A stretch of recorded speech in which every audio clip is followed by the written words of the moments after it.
Ces membres ont réfléchi sur la situation générale de l'organisation et le fonctionnement du regroupement et de lever des options. Les réflexions ont été et Faustin Kwakwa, ainsi que le professeur Jacques. Ces réflexions ont été approfondies lors des travaux en commission. La dynamique se félicite d'avoir présenté la candidature de son Martin Fayulu Matidi, devenu candidat commun de l'AMOCA le 11 novembre 2018 à Genève, qui, dans un sursaut patriotique sans précédent, s'est mobilisé pour l'élire président de la République.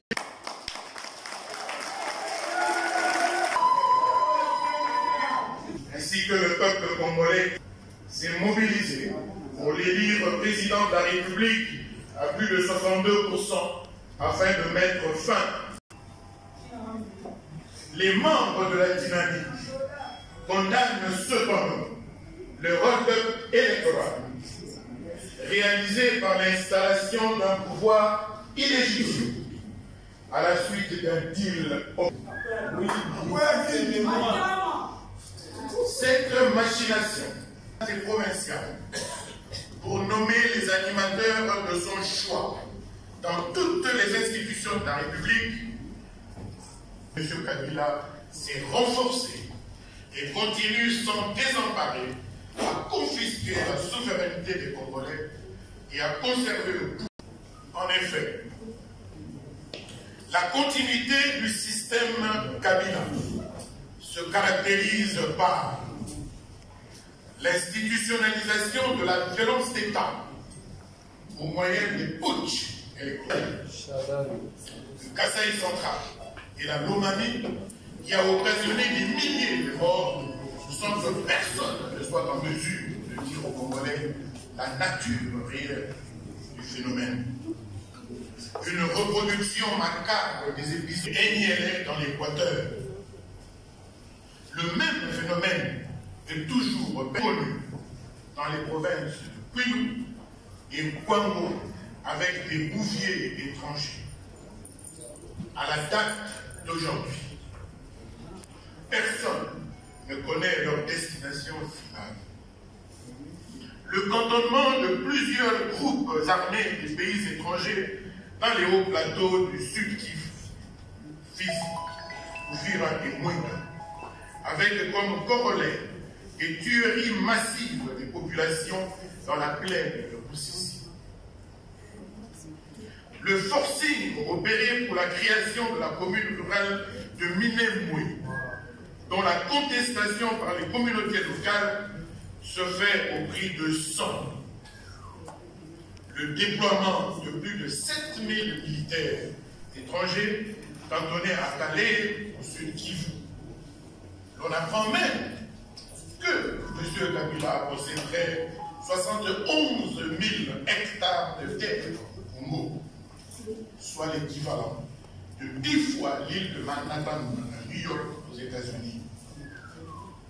Qu'est-ce qui se cache derrière cette accumulation des terres?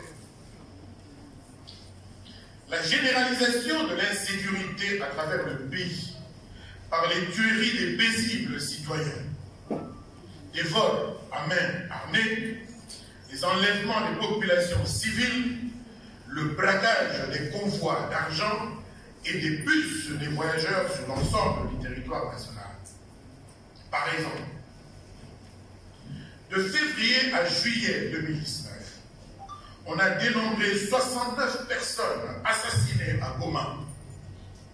En même temps, dans les agglomérations urbaines de Massi, Rutshuru, Lubero et Butembo, il s'est développé le phénomène plus qu'inquiétant de kidnapping exorbitant.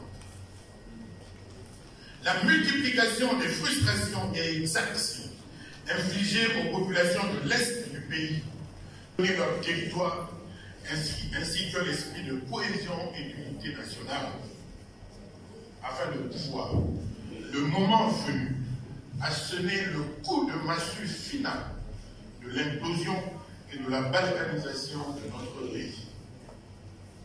La collusion entre les intérêts économiques étrangers complices pour s'accaparer les ressources naturelles, gisements des minerais et concessions forestières du pays au détriment de la population et la clochardisation de l'élite au profit des usurpateurs du pouvoir du peuple, principalement intéressés par l'enrichissement rapide et illicite au détriment du développement du pays. S'il te plaît, comment il s'appelle? Il est effarant de constater la résignation malheureuse d'une certaine élite congolaise qui se cantonne dans des zones de confort et se fait complice, conscient ou inconscient des prédateurs de la République en mettant son intelligence au service de ces derniers pour fragiliser davantage notre pays. Pire, certains fils et filles du pays vont jusqu'à commander par des agences intéressées, notamment sur la situation à l'est de notre pays. Il en est de même pour certains politiciens qui naviguent au gré des vagues à la recherche essentiellement de leur positionnement personnel. C'est ainsi qu'ils font des propositions loufoques, mais dangereuses pour le pays, afin de s'attirer les faveurs du pouvoir dictatorial de Kinshasa, à l'image de la procédure donosive qui a conduit à la suppression du deuxième tour de l'élection présidentielle. Par ailleurs, la dynamique se pose la question de l'efficacité de la MONUSCO au regard de sa mission de maintien de la paix en République démocratique du Congo. Autrement, comment comprendre que tous les jours, au nez et à la barbe des casques bleus, les rebelles venus de l'étranger sèment la terreur au Congo, tuent et décapitent les Congolais sans crainte de représailles? Leur maman, voire même leur grand-mère, attendent une réaction de choc de notre pays. Pourquoi donc, dans l'indifférence mondiale, la RDC est le seul pays au monde à être victime de rebelles étrangers qui ne font jamais la rébellion contre leur propre pays? La RDC, vous savez, aujourd'hui, compte déplacés internes et plus d'1 million de réfugiés. De là à s'interroger si le plan de balkanisation de notre pays est soutenu par les Nations Unies, il n'y a qu'un pas que certains observateurs n'hésitent pas à franchir. La dynamique ne s'explique pas. Le comportement de certains pays de vieille démocratie, épris de valeurs de justice, de liberté et de paix, qui se sont laissés aller à la complaisance de deux poids deux mesures en ce qui concerne les résultats des élections du 30 décembre 2018 en RDC. N'est pas le gouvernement dont le peuple, par son choix électoral, a décidé de se débarrasser du lot d'étranglement pour son épanouissement, ne soit pas accompagné dans sa quête de démocratisation par la communauté internationale. Fort heureusement, les membres de la dynamique ont noté de la bravoure dans le chef du peuple congolais quant à la défense de ses droits fondamentaux. Le soulèvement populaire du 4 janvier 1959 à Kinshasa avait déclenché l'éveil de la population qui a conduit à l'indépendance de notre pays.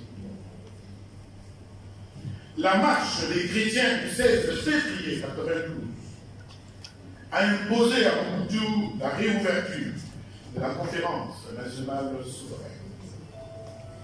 La résistance de la population chinoise, à travers son implication dans la capture de rebelles d'obédience rwandaise en août 1998, a freiné l'élan de l'occupation de la RDC par les troupes du RCD.